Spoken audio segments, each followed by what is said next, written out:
Eits. Halo, selamat berjumpa kembali adik-adik semua. Kali ini kita akan belajar IPA tentang gerak. Nah, di video ini adik-adik menemukan banyak sekali hal-hal yang menarik yang berhubungan dengan gerak. Dan kita akan belajar pada kelas 7 bersama Bapak Eka. Simak baik-baik. Adapun tujuan pembelajaran pada materi gerak kali ini adalah: pertama, peserta didik dapat memahami dan menjelaskan apa itu gerak serta penerapannya dalam kehidupan sehari-hari. Kemudian, peserta didik dapat membedakan apa itu jarak, apa itu perpindahan, apa kelajuan, dan apa kecepatan, serta dapat mendeskripsikan apa itu percepatan. Yang terakhir, peserta didik dapat melakukan percobaan sederhana tentang gerak. Utamanya, peserta didik dapat mengukur kelajuan dan kemudian mengomunikasikan hasil percobaan itu. Kita akan menjawab pertanyaan yang sangat penting pada awal materi gerak ini. Pertama, bagaimana suatu benda menempuh suatu jarak atau mengalami perpindahan? Kemudian, apa beda jarak dan perpindahan itu? Kemudian, apa saja gerak yang terjadi dalam kehidupan kita sehari-hari? Lalu terakhir, kita akan menemukan kecepatan gerak atau kelajuan gerak suatu benda. Perhatikan dengan baik video berikut ini. Seorang anak mengayuh sepeda sejauh 5 meter. Kemudian, ia kembali lagi sejauh 5 meter. Jarak yang ditempuh anak itu adalah 10 meter. Karena jarak adalah panjang lintasan yang ditempuh. Sedangkan perpindahannya adalah 0. Kenapa 0? Karena perpindahan adalah jarak tempuh yang memperhatikan perubahan posisi awal dan posisi akhir. Atau perpindahan itu adalah perubahan posisi awal dan posisi akhir suatu benda. Sedangkan jarak adalah panjang lintasan yang ditempuh benda itu. Berdasarkan ulasan tadi, kita sudah menemukan ada dua besaran, yaitu jarak dan perpindahan. Nah, mari kita definisikan sebetulnya apa itu gerak. Gerak itu adalah perubahan posisi. Kita melihat bahwa ketika sebuah benda menempuh jarak, maka dia mengalami perubahan posisi. Nah, itulah yang disebut dengan gerak. Nah, gerak terdiri dari dua, yaitu gerak semu dan gerak nyata. Apa itu gerak semu? Apa itu gerak nyata? Dalam kehidupan sehari-hari, gerak nyata dapat kita lihat pada gerakan-gerakan seperti biasa pada kehidupan nyata yang sering kita lihat. Misalnya, orang mengayuh sepeda, orang bermain bola kaki, bermain voli, bermain ayunan. Itu adalah gerak nyata yang kita lihat secara kasat mata bergerak. Namun, kalau gerak semu adalah gerak yang kelihatan secara relatif. Gerak semu juga disebut dengan gerak relatif. Contohnya, ketika kita melihat ada orang berdiri di pinggir jalan dan kita di atas mobil, maka kita melihat bahwa seolah-olah orang itulah yang berjalan menjauhi kita atau bergerak menjauhi kita. Padahal kitalah yang bergerak menjauhi orang itu. Sedangkan orang yang di luar melihat kita di dalam mobil, kitalah yang bergerak menjauhi orang itu. Itulah yang disebut dengan gerak semu atau gerak relatif. Sudah paham kan? Setelah kita menemukan dua besaran, yaitu jarak dan perpindahan, maka selanjutnya kita akan membahas tentang kelajuan dan kecepatan. Apakah sama kelajuan dan kecepatan? Mari kita simak pembahasannya. Kelajuan dan kecepatan. Adik-adik ketika turun dari rumah, bagaimana cara adik-adik dari rumah hingga sampai ke sekolah?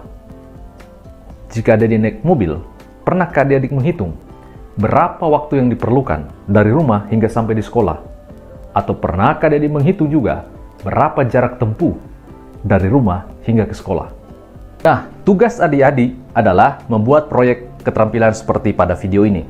Adik-adik dapat menggunakan barang-barang bekas seperti botol bekas, atau kemudian mencari bekas sedotan, dan kemudian adik-adik membuatnya seperti dalam video ini.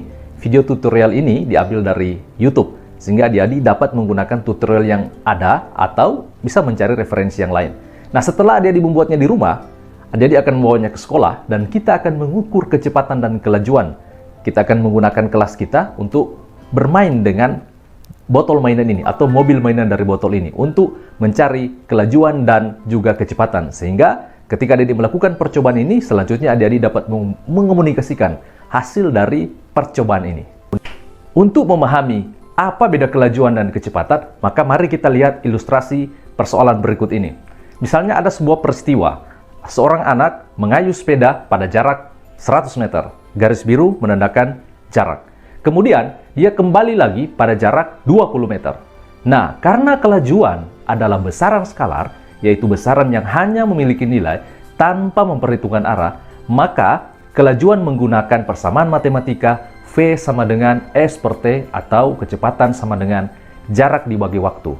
Nah, misalkan waktunya di sini kita ambil 4 menit atau 240 detik. Maka 120 meter dibagi dengan 240 detik. Hasilnya adalah 0,5 meter per detik. Itulah kelajuan yang ditempuh oleh sepeda anak itu.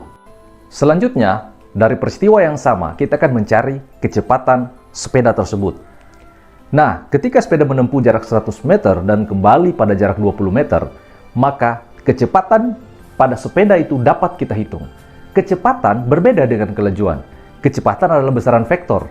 Besaran vektor artinya dia memiliki nilai dan arah. Oleh karena itu, kecepatan menggunakan persamaan perpindahan dibagi waktu atau simbolnya delta S per delta T. Nah, di sini perpindahannya adalah 80 meter. Kenapa 80 meter? Karena posisi awal yang ditempuh adalah 100 dan posisi akhirnya adalah 20 meter. 100 dikurang 20 sama dengan 80 meter. Dibagi waktu tempuh 240 detik atau 4 menit, maka hasilnya adalah 0,3 meter per sekon. Dapat dipahami? Sangat mudah saja. Berdasarkan peristiwa tadi, kita akhirnya sudah memahami bahwa kelajuan dan kecepatan itu berbeda. Sehari-hari kita sering menyebutnya dengan kecepatan, padahal sebetulnya yang paling tepat adalah kelajuan, karena ketika kita menyebut kecepatan, kita harus menyebut arahnya. Nah, kelajuan adalah besaran skalar. Sebagai contoh, di mana kita bisa melihat kelajuan itu? Misalnya kita bisa melihat pada speedometer sepeda motor ataupun speedometer mobil. Nah, sedangkan kecepatan, kalau kita bergerak dengan mobil itu, maka kita harus menyebut, misalnya, sebuah mobil bergerak dengan kecepatan 5 meter per sekon ke arah barat, atau 5 meter per sekon ke arah timur. Jadi sudah jelas bahwa kelajuan dan kecepatan itu berbeda. Selama bergerak, benda itu juga mengalami kecepatan yang berubah-ubah. Kita bisa perhatikan dalam kehidupan sehari-hari. Ketika kita membawa motor, maka tidak mungkin motor itu kita bawa terus-menerus dalam kecepatan tetap. Atau motor itu tidak kita ubah-ubah kecepatannya. Nah, perubahan kecepatan disebut dengan percepatan.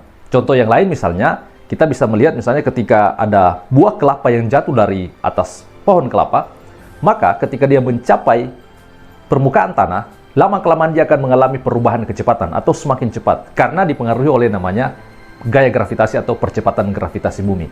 Nah, pembahasan mengenai percepatan ini akan kita lebih dalami pada materi gaya dan hukum Newton. Demikian pembahasan untuk materi gerak pada video kali ini. Sampai jumpa pada materi berikutnya. Terima kasih.